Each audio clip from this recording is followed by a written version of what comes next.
ada dari maka apa juga yang berbeda maka kita itu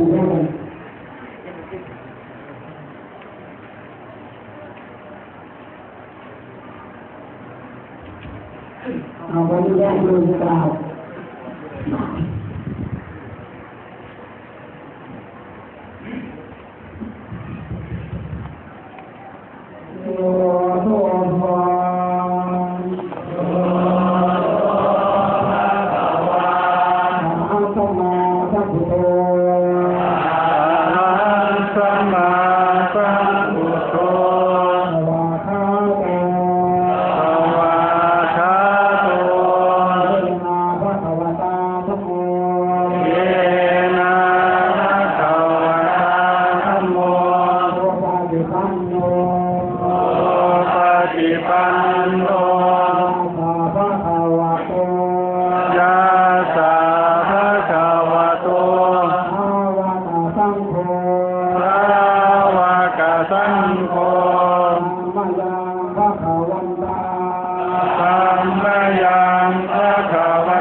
และสามเณรพร้อมทั้งคารวะ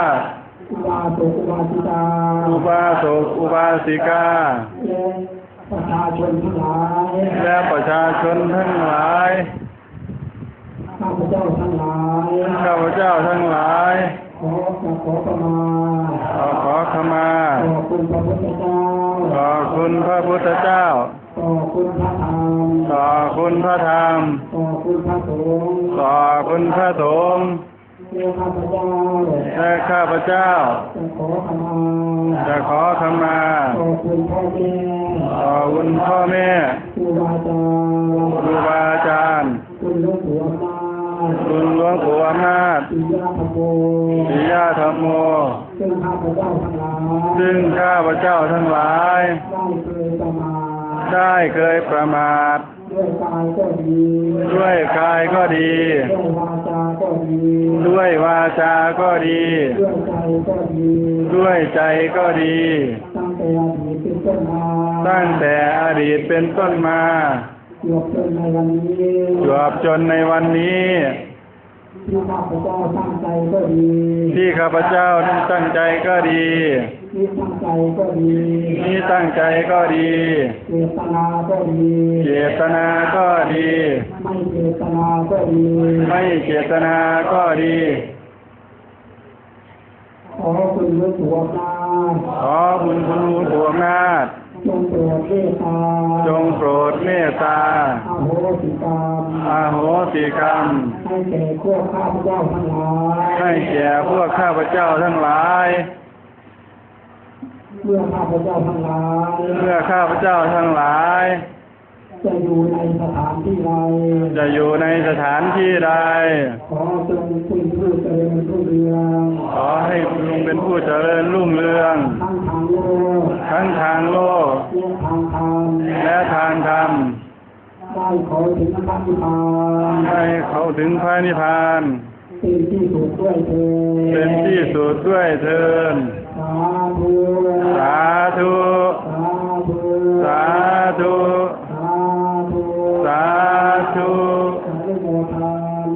อนุโมทามิ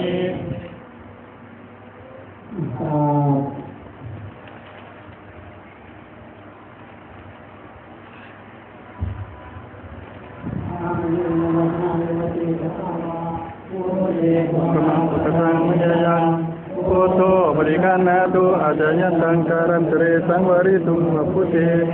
นาเยนวจานวเจตสาวาสังเฆกุกมังปะกตังมยายังสังโฆปริคันนาตุอาจายันตังการันตเรสังวริตุมนาเยวเจนวเจตสาวาสังเฆกุกมังปะกตังมยายัง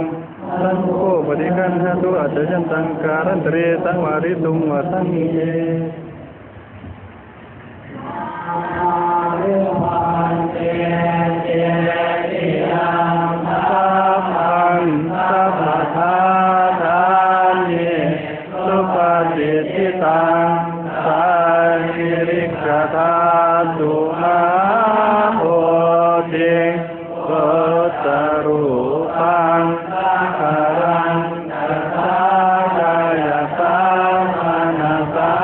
ม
อยากโยนให้ลูกยืนเดินจากหน้าศาลาไปยืนเรียงแถวไปจนไปหน้าศาลาไป